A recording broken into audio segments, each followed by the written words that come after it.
Hello. In the next 4 lectures, we'll talk about botanical dietary supplements and about the ways how those products are regulated in the United States. In this slide, I would like to acknowledge multiple sources which I used in preparing for those 4 lectures. So let's start with talking about definitions and markets for botanical supplements in the US and worldwide. 2 US senators are responsible for the creation of the dietary supplement category. Senator Orrin Hatch from Utah and Tom Harkins from Iowa. Utah has always been a state which had a very important botanical industry and botanical extraction industry. And a lot of this industry existed actually without regulatory framework. So Senator Orrin Hatch wanted to create a specific category which will benefit those botanical extractors and manufacturers in Utah.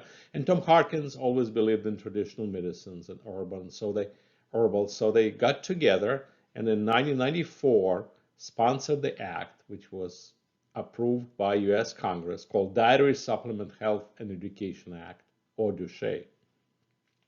This single legislature gave birth to what is now at least $40 billion industry.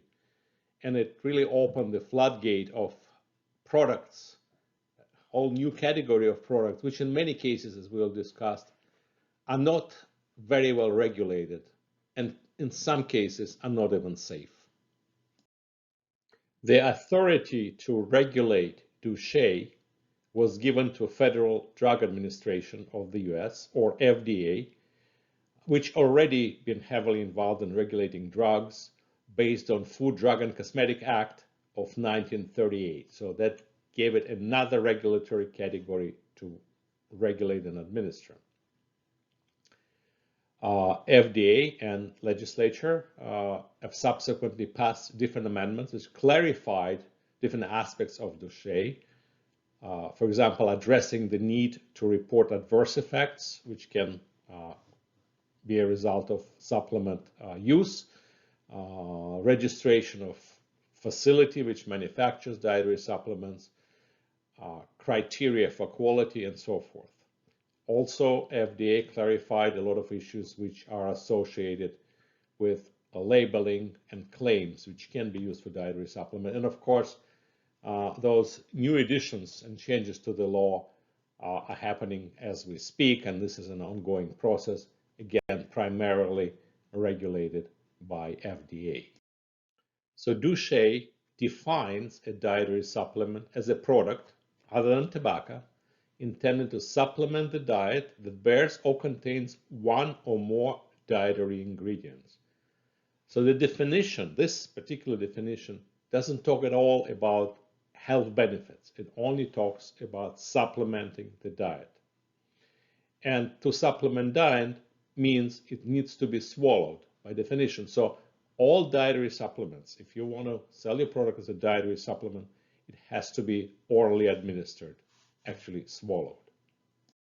So DSHEA also defines the meaning of contains dietary ingredients. So dietary ingredients are defined as vitamins, minerals, amino acids, herbs or other botanicals, which is of course important for this course. Dietary substance for use by men to supplement the diet by increasing the total dietary intake, basically supplementation of diet, and concentrate, metabolite, constituent, extract, or combination of any ingredient above. So a question can be asked then, what is really the difference between food and dietary supplement? And this is a good question because the borderline between those two categories is actually rather blurred and sometimes very hard to understand for the consumer and for the regulators. In general, food is something we must consume regularly to support life, to support our body's energy needs, and that includes vitamins. In addition to, of course, vitamins which can come to us as dietary supplements. So food is something we must eat every day. A supplement, then, is something we purposely ingest in addition to food, to our regular daily nutritional requirements. can also include vitamins, but it is something which is above and beyond food. It supplements food. It supplements our diet. Then what is the drug? Well, drugs are clearly defined, again, by FDA, and this is something which is used to prevent and cure disease. And that purpose of use is singularly a property of drugs. Dietary supplements, by definition, cannot prevent or cure disease, despite the fact that the general public often buys them for specifically this purpose. But this is not how regulators define it. Supplement can only supplement diet. It doesn't talk about health and health benefits. So what is disease? Well, disease is damage to an organ, a part of the body, structure, or system of the body, such that it does not function properly.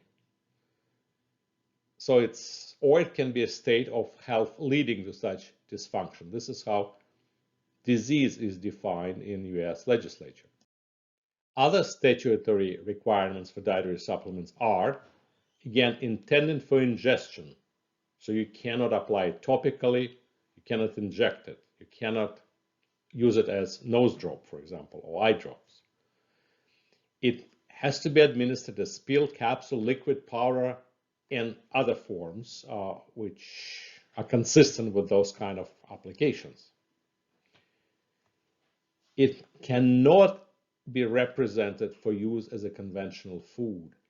And that requirement caused FDA to issue a lot of warning letters to the companies which try to sell their products as dietary supplements, but made them look like food. For example, putting them in a bottle so they look like beverages, or making a bar and labeling as dietary supplement, like nutritional bar, or making it look like a candy. This is actually not allowed.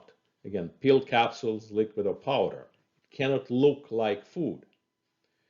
It has to be clearly labeled as dietary supplement, and it cannot be chemically altered.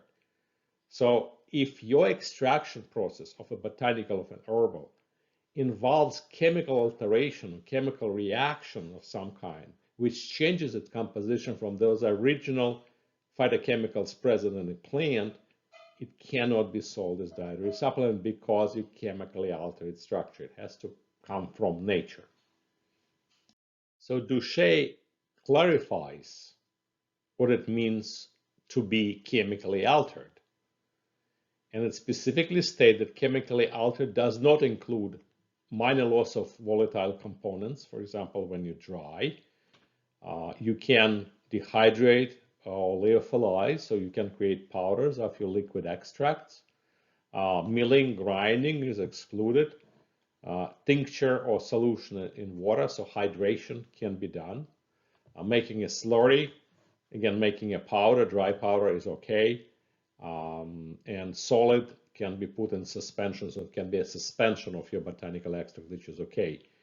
But you are not allowed to actually significantly chemically alter the composition. So none of those processes which are excluded can significantly alter the composition of the mixture. So Duché goes further to clearly differentiate drugs and dietary supplement.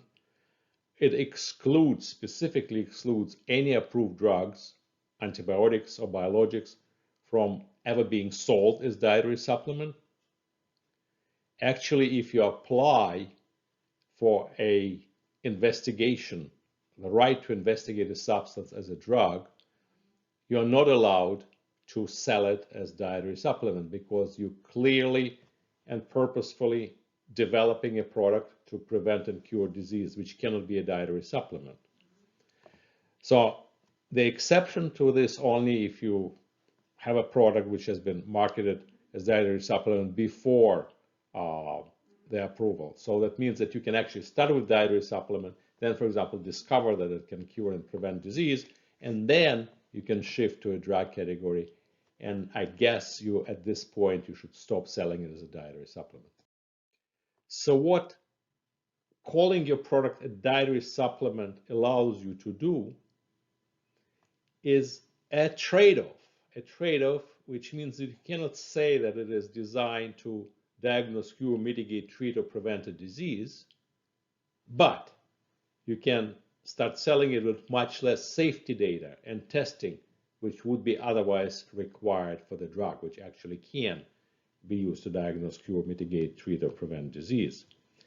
And of course, that is almost a regulatory bipolar disorder, because in the mind of every consumer and any person, it creates this question: why? Why would you take a supplement? Why would you supplement your diet unless you want to cure, mitigate, treat, or prevent disease?